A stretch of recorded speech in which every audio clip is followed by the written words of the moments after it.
Radha, Rasa, Sudhanidhi, verse 81.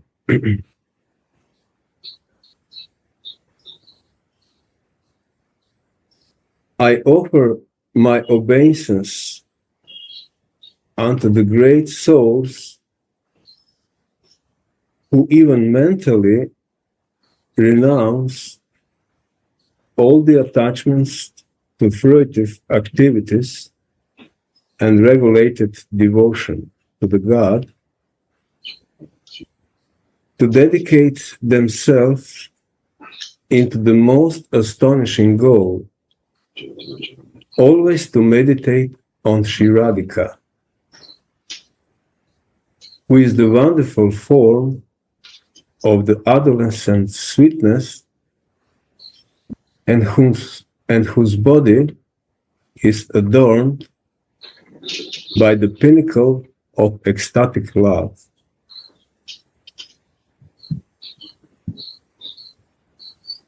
Once more,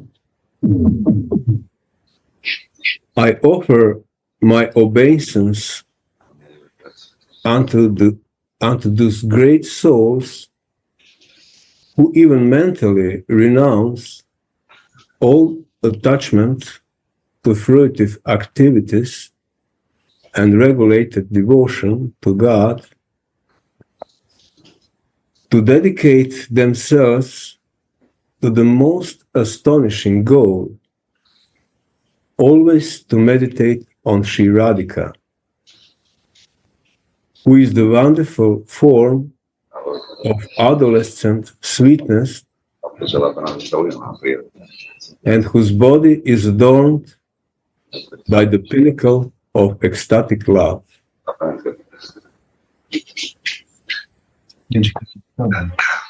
The most astonishing and delicious goal.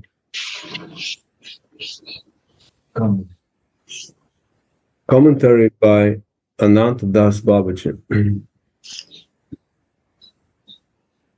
Here is description of the great souls who always meditate on Sri Radha. The word dhyana in the text refers, according to Srila Goswami, to the third stage of meditation, in which one specifically meditates on forms and pastimes.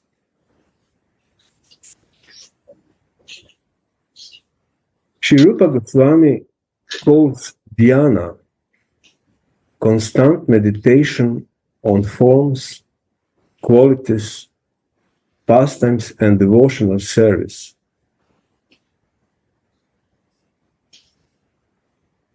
Sri Narottam Das Thakur says, Yugala Vilasa Smriti Sara, the best subject to meditate on, the best subject to meditate on is the pastimes of Radha and Mohana. What to speak of physically, even mentally, these great souls renounce the desire for the results of fruitive activities.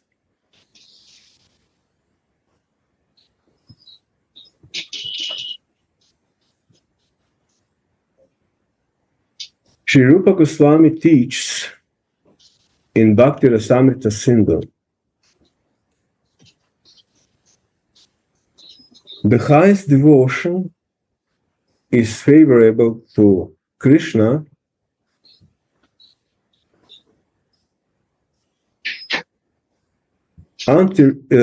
uninterrupted and is devotional of desire for fruitive results and non-dualistic knowledge.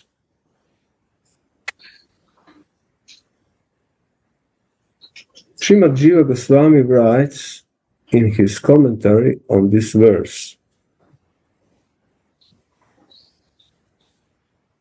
Karma Chatra smrityadi uktam nitya naimityadi. Radhe Radhe. The word karma here refers to fruitive activities propounded to the Smriti scriptures, not to daily duties performed in devotional practice, such as serving tulasi, picking flowers, stringing garlands, and so on. Even in Raganuga Bhakti, these items should not be given up. Srila Vishwanatha Chakravarti Pad writes in Ragavartma Chandrika, without following the process of hearing, chanting, deity worship, etc., one cannot perfectly follow in the footsteps of the people of Raja. When all fruitive activities are renounced, one arrives at pure devotion in the wake of the people of Raja.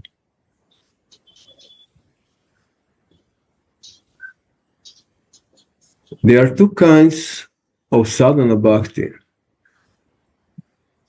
devotion in practice, Vaidhi and Raganuga.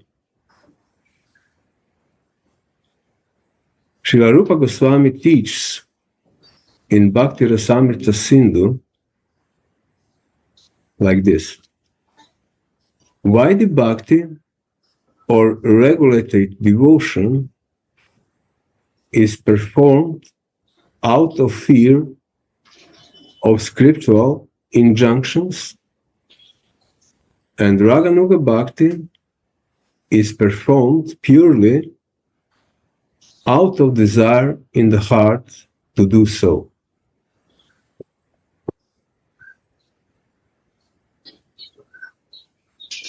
When the Raganuga devotees think of Radha and Mohana's sweet transcendental pastimes, the boats of their bodies rock in the great waves of their sweetness through the day. Along with taking shelter of the lotus feet of Shri Guru, the sadhaka who enters the Gaudiya Vaishnava Sampradaya also gains acquaintance with his Manjari Swarup as a maidservant of Shri Radha. This is the sadhaka's Parsada Deha. There are innumerable transcendental forms in the spiritual sky, and one of the strengths of his meditation, and on the straight of his meditation, Shri Gurudeva knows which of these forms is accepted by the Lord as his disciple, and he reveals this to his disciple. Jai Guru.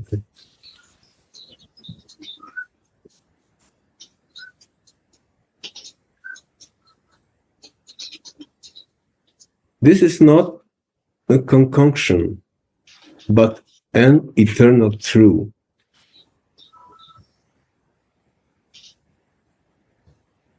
Radhe Radhe. If somebody is free, if somebody wishes to share something about this, what we've written here, free to comment or add something.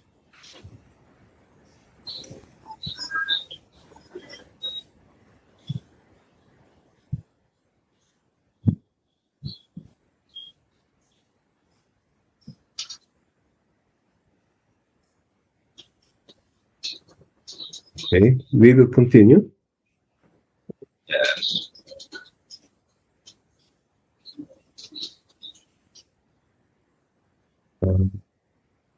Srila Vishwanatha Chakravarti Path writes in his Ananda Chandrika commentary on Ujjvala Lilamani, Krishna Vallabha 31. That's a brother. Although the devotee gradually develops a very strong desire for direct devotional service as a result of his awakening love, he cannot attain the types of love like sneha and so on in his material aspirant's body.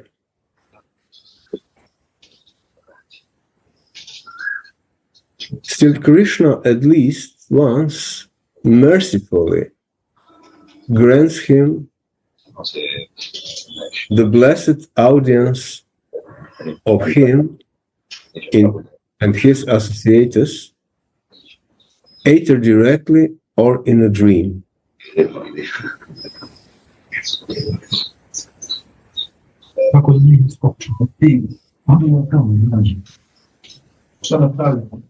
Then, when the devotee leaves his material body, Krishna will give him a transcendental Gopika's body. Yogamaya will arrange for this devotee to take her birth in the earthly Vrindavana, where Krishna plays his manifest pastimes at that time. Only in that body the devotee can attain the higher sentiments like sneha and so on, and in the company of the eternal liberated gopis, she will attain the stage of Mahabhava, the pinnacle of loving ecstasy, and the eternal bhava service of the youthful divine couple.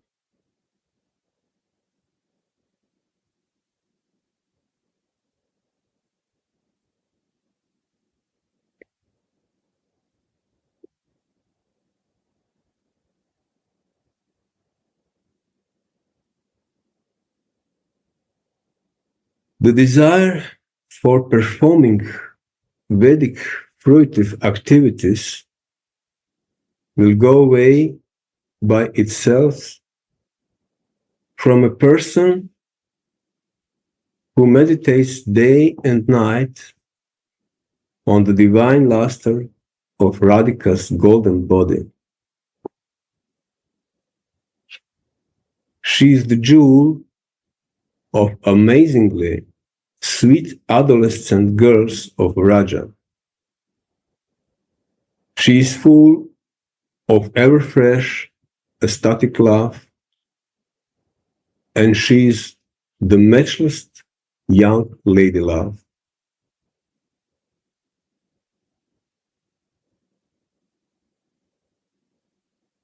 Anyone who sees Sri Radhika, the goddess of topmost loving ecstasy, in his heart, feels no more attachment to ordinary religiosity. Rather, he plays in an ocean of bliss.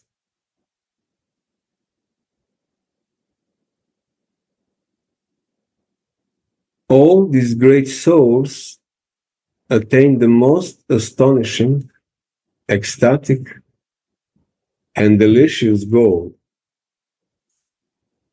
Prabhupada says, I offer my obeisances unto these blessed souls. In this way, I will surely also be blessed.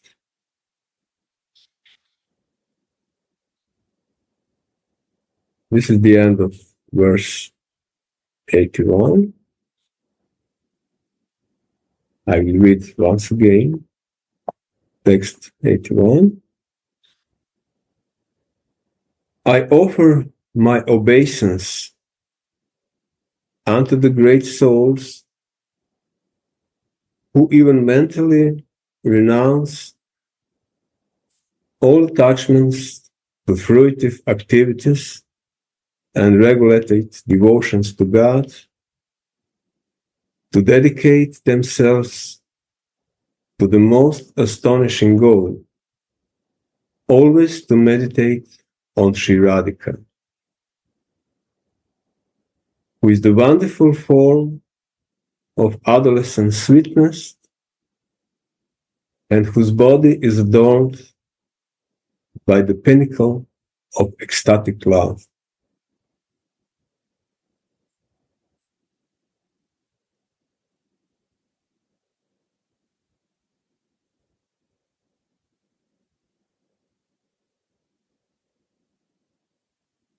So maybe I will just give a small hint.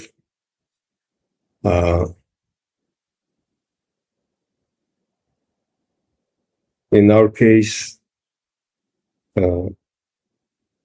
it's one recipe very good for be mostly in smarana of our beloved Radhika. And this recipe is very simple. So just always thinking on me and never forgot me. This is one recipe what is always good and help devotees to be in constant smarana and meditation on our beloved Radhika. So always think on me and never forgot me.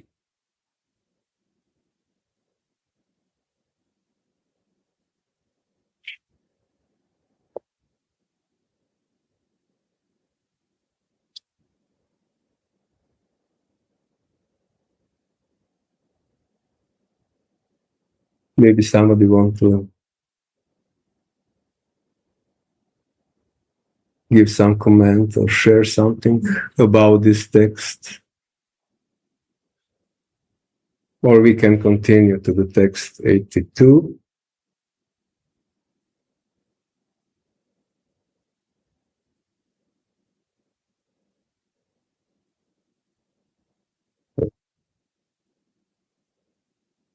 So we will continue to the text 82. It's okay with this?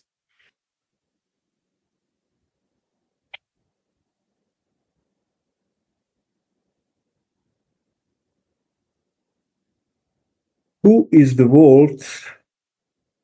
Who in this world are those unintelligent persons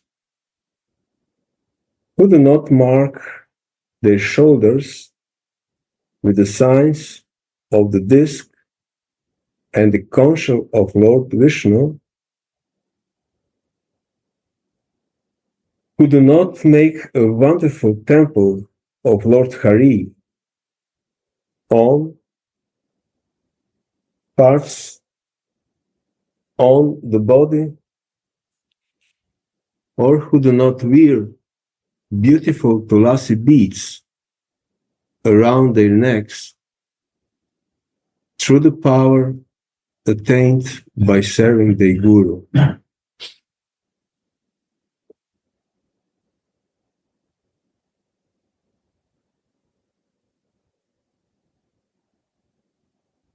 Who in this world are those unintelligent persons who do not mark their shoulders with the signs of the dice and the conscience of the Lord Vishnu, who do not make a wonderful temple of Lord Hari on the body, and who do not wear beautiful tulasi beads around their necks through the power attained by serving their guru.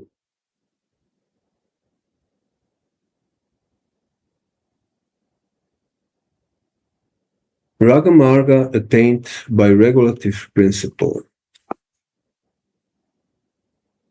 Commentary of Anantadas Babaji.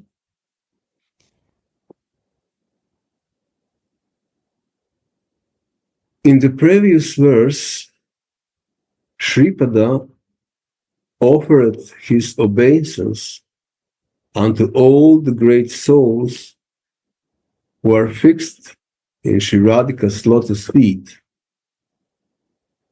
desiring to attain her service by the grace and revealing their streetness in bhajana, said, they may be attached to fruitive activities or may have given them up, and they may not have shown attachment to Bhagavata Dharma or Vaidhi Bhakti. Are such pure Raganuga Vaishnava Mahatmas then not following regulative principles, such as wearing tilaka and tulasi beads? The answer to such questions is given here.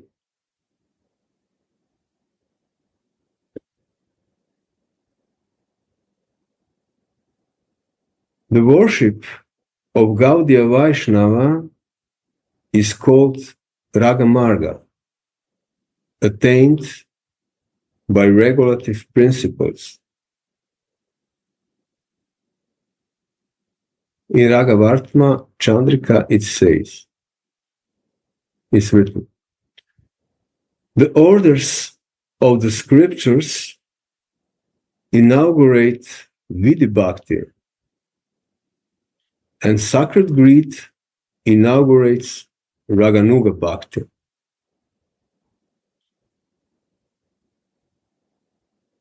At the time that sacred greed awakens, there is no need of scriptural injunctions or evidence whatever.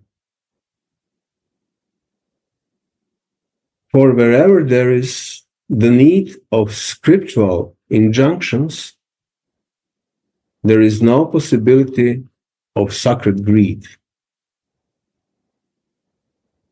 It is certainly true that there is no dependence on scriptural injunctions or evidence when sacred greed awakens.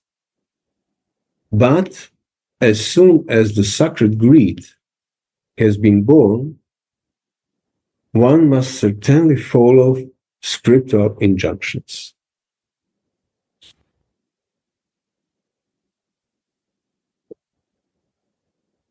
In Bhakti Rasamrita Sindhu is written, all the items of Vaidhi Bhakti, such as hearing and chanting and etc., are also suitable for supporting are also suitable or supporting for Raganuga Bhakti. This is what the wise and learned say. Sripada Jiva Goswami comments on this verse as follows. One must accept those items of Vaidhi Bhakti that are favorable to the execution of Raganuga Bhakti. It is necessary to know here which items of Vaidhi Bhakti are favorable to the execution of the Raganuga Bhakti and which ones aren't.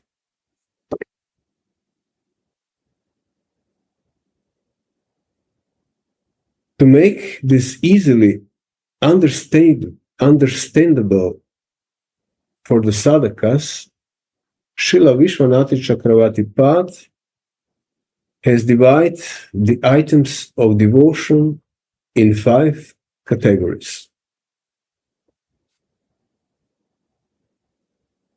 Svabhishta Bhavamaya, that means filled with the desired feeling. Second one is Svabhishta Bhava Sambandhi, which means related to the desired feelings.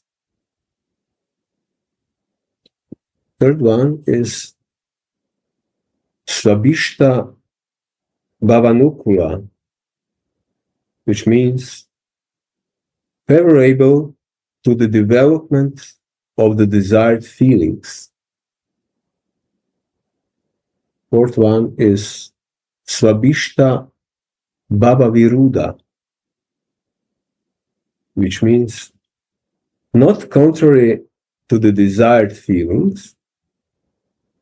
And the fifth one is Svabhishta Bhavaviruddha, which means contrary to the desired feeling.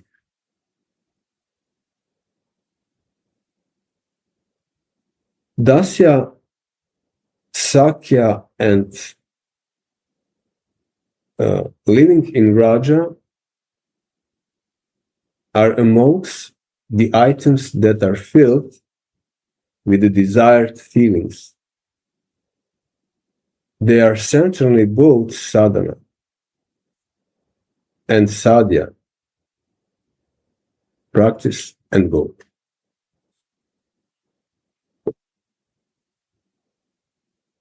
Taking shelter of a guru, service to the guru, japa, meditation, the 9 kinds of devotion, such as hearing and chanting the glories of the names, qualities, and pastimes of the beloved deity, according to the one's feelings, fasting on the Kadashi, vows such as those taken in Kartika Mount, eating the prasada,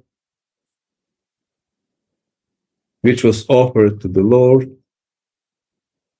and wearing the Lord's prasadi garlands are amongst the items that are related to the desired feelings.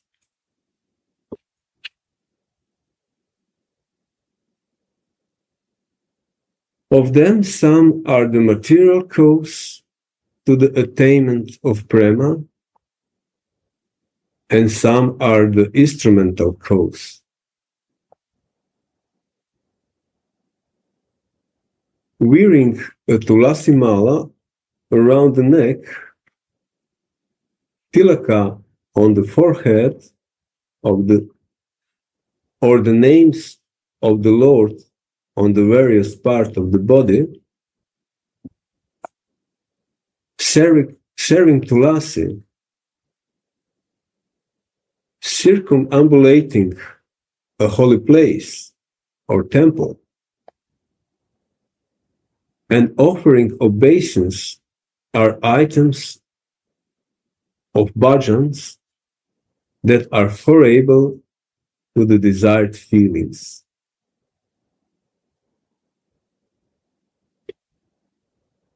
Offering respect to the cows, banyan or datri trees, and brahmanas are items of bhajana that are not unfavorable to the desired feelings.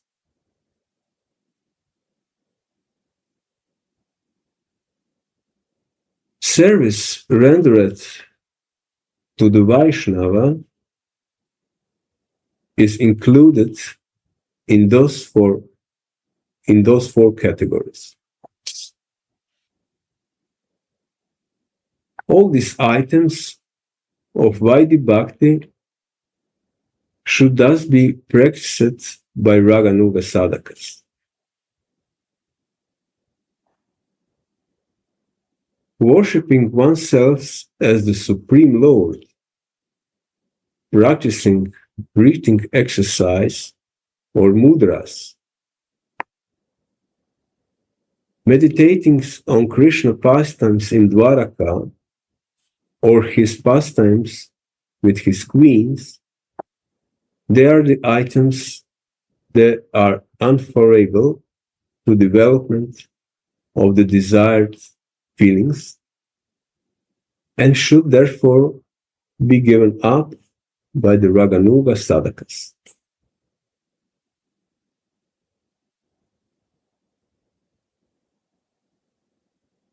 Hence, the wearing of tulasi beads, tilaka, and the holy names of the Lord should certainly be practiced by the Raga sadhakas, since they are favorable to the development of the desired feelings. Those who give up the wearing of tilaka and neck beads, thinking them to be the items of Vaidhi Bhakti alone, are not wise. Rather, they are very unintelligent. For them, the perfection of prema is far away.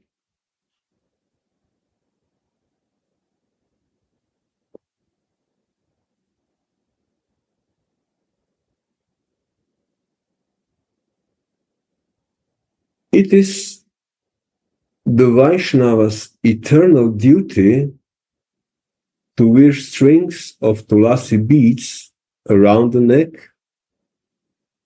for she is Vishnu Priya, Lord Vishnu's beloved. In Skanda Purana is written, of the two syllables, ma, la, the syllable ma means wealth and la means donation. O Male, you are blessed by donating the wealth of prema to the sadhakas. Hence you are named Mala.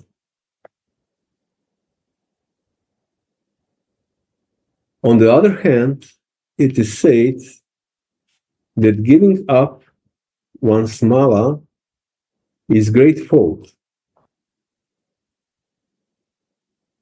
In Garuda Purana is written,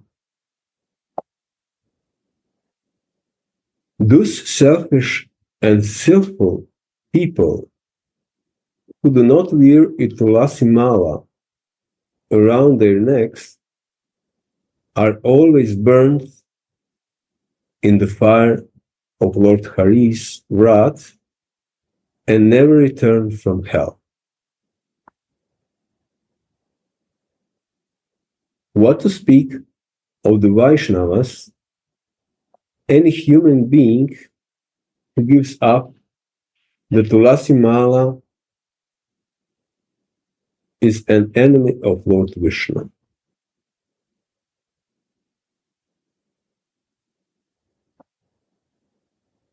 Therefore, just as all Brahmanas wear their sacred treat, regardless of whether they are following the regulative principles of their caste or not, similarly, all human beings who desire the love of Lord Vishnu should wear tulasi beads around the neck.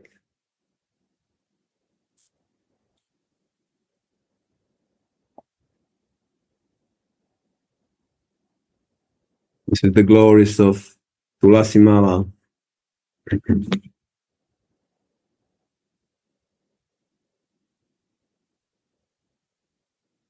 Just like the wearing of Tulasi beads, we can see that the wearing of Sri Hari's Mandira, Tilaka, is also an eternal injunction.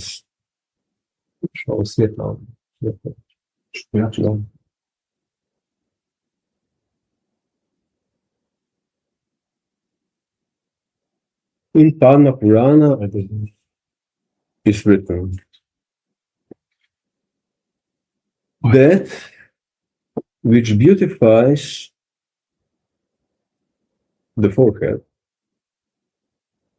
from the nose up to the hair in a vertical way and has a blank passage in between is known as Hari Mandira.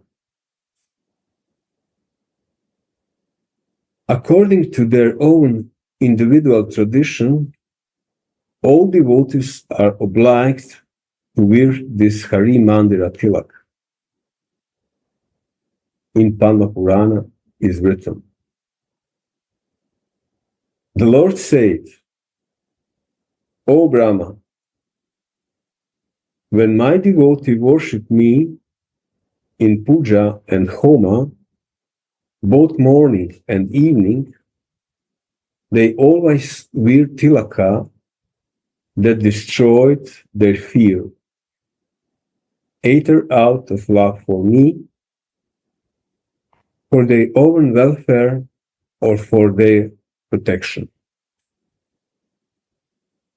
In the same way, it is written that the marks of the Lord are also always to be worn.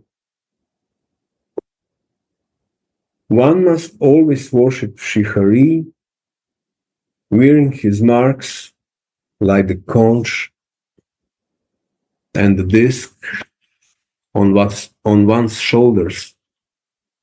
Otherwise, the worship will not fructify. Vaishnavas either wear the footprints of Lord Vishnu on the syllabus of his name as mudras. In his Bhakti Rasamrita Sindhu, Srila Rupa Goswami has mentioned the wearing of Vaishnava marks as one of the 64 items of devotional practice and has proven his eternality from the Padma Purana. Maybe I say something about Tilak. The Bangalatika will say something about Tilaka. Microphone don't work, but I try to think something. I remember maybe 2 years ago, our dear Gurudev talk about Tilaka and spoke about one lila when Krishna danced on the head of snakes in the Yamuna river. We know the story that snakes have poison and all Kaliya, and in the river of love came this disturbance. And when Krishna, Vishnu in this case, danced on the head of snakes, his footprints was on the forehead, on this kalia, and also he connect this with this, that when we put tilaka on our head, we always remember that we are protection on some way, the poison of our mind, of our ego, or everything what is not good for our spiritual development. Radhe, Jai Shri Radhe.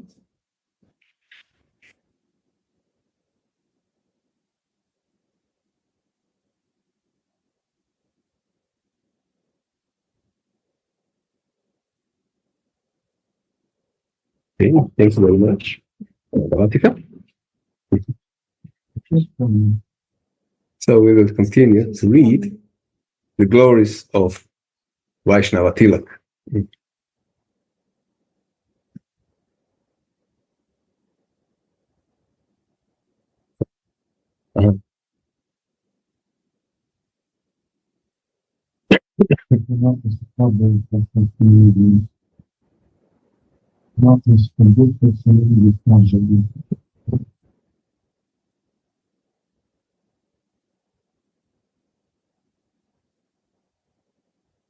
Those Vaishnavas that wear string of tulasi,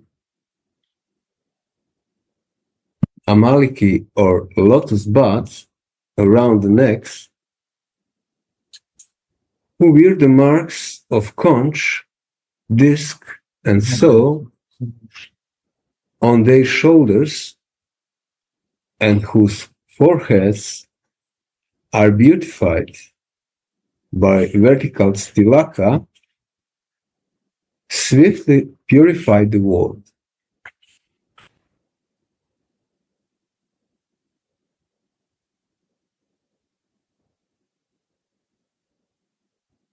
Many people think that wearing tilaka and neck beads is just an external sign of Vaishnavism, and it has nothing to do with transcendental practice. Others that are a little bit more wise say that the wearing of sadhu dress has its usefulness, because when one sits on the chair wearing a hat, coat, and pants, one adopts a passionate consciousness. Whereas when one wears neck beads, tilaka, and the names of the Lord on the body, and sits on the floor on a kusha asana, a more virtuous, smooth awakeness.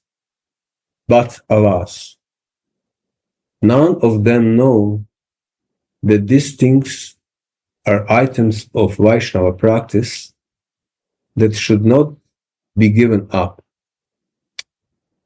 because they are profound cause of the Lord's satisfaction and are thus absolutely necessary in spiritual practice. Just as the Brahmanas wear the sacred threads to worship the Lord of the Brahmanas, similarly, the Vaishnavas also wear necklace beads, tilaka, and other signs of Vaishnavism in order to worship Shri Vishnu.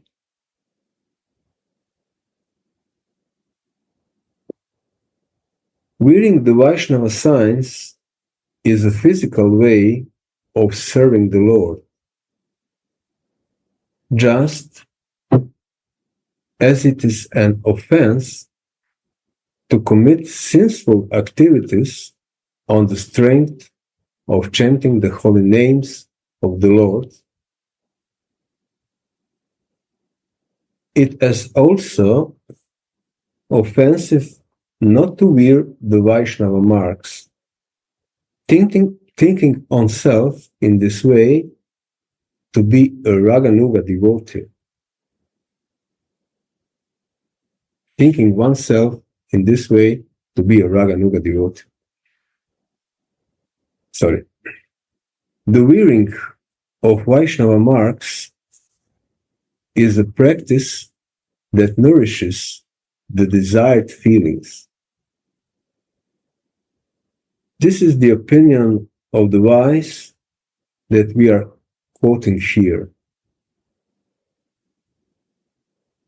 On the other hand, if this is an item of devotion that should not be renounced, then giving it up is an insult to devotion, and Bhakti Devi will not be pleased with such a sadhaka, as a result of which he will be deprived of the result of his devotional practice. Hence, Shripada says, "Who is such a great fool? What is such an intelligent person like?" Thus, Shripada reprimands such an unintelligent sadhaka. Such an explanation of this verse is reasonable as far as the sadhaka bhaktas are concerned. But apart from that, there is also an explanation in connection with the Siddha bhaktas.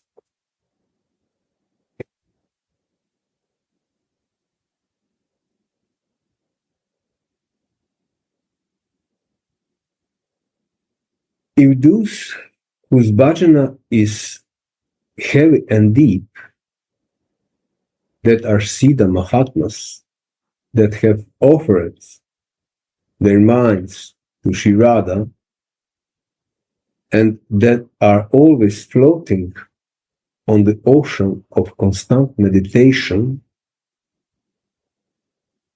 are by chance not wearing neck beads or tilaka, then they should still be considered highly intelligent on the strength of their total worship of Srimati Radhika.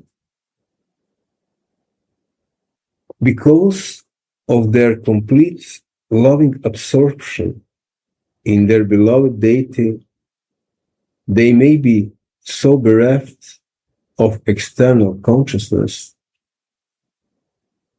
that they are not put on Vaishnava marks, but that will not impede their progress. Rather, if anyone, even mentally, disrespects such a great devotee, he will inevitably commit a gross offense or Vaishnava parada. This verse shows that it is an absolute duty of an ordinary sadhaka to follow these items of devotions. It is said that even if the Siddha Mahatmas, as a result of their constant internal absorptions, do not wear tilaka and neck beads, it will be not harm them even slightly. It will not harm them even slightly.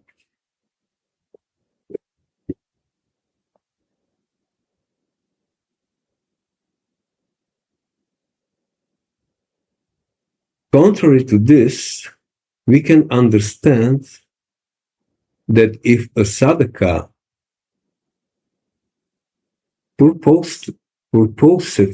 purposefully fails to do these things he faces a great obstacles to his spiritual progress.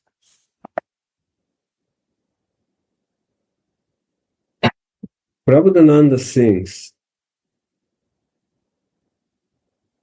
"How can I glorify the greatness, loving Rasika devotees of the three worlds who have offered their minds to Krishna's beloved Radha, and who are called most intelligent by the Vedas and the Srimati Bhagavatam, even if they do not wear the signs of the conscience and a disc on their shoulders, wonderful Sri Hari Mandira tilaks on their foreheads, or very enchanting strings of tulasi beads around their necks. Those who worship the lotus feet of Radha are the crown jewels of the planet Earth."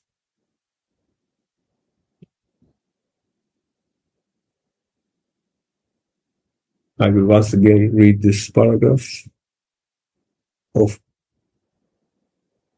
Prabhupada Saraswati. It's very special and it's very powerful. Prabhupada sings,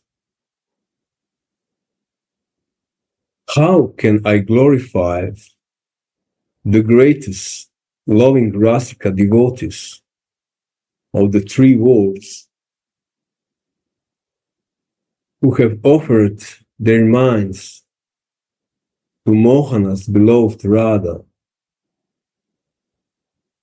and who are called most intelligent by the Vedas and the Srimad Bhagavatam, even if they do not wear the signs of the conscience and disc on their shoulders.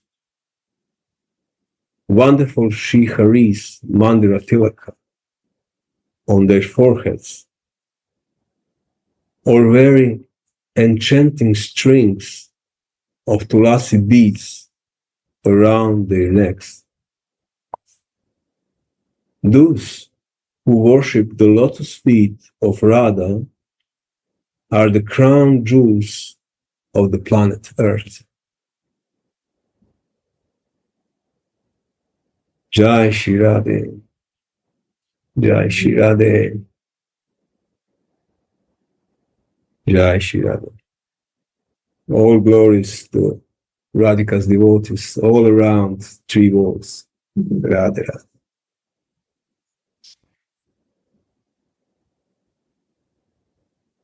Rashiradi, thank you, dear. Thank you. Such nice. Thank you. My dandavas to all devotees who are present here and all devotees around the world. All Shri Radhika's servants. Yeah. This is real a gift, special gift of Radhika that we may meditate, talk about her, serve in the mind, so with body, with words. Thank you to Gurudev. Radhe Radhe. Bye to everybody. Radhe Radhe. It's time to stop.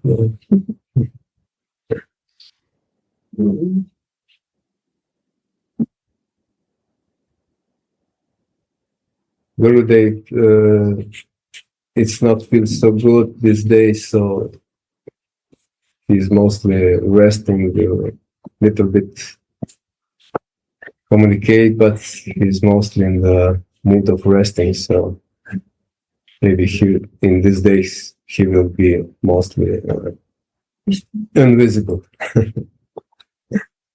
But he is there with us all the time. Radhe Radhe.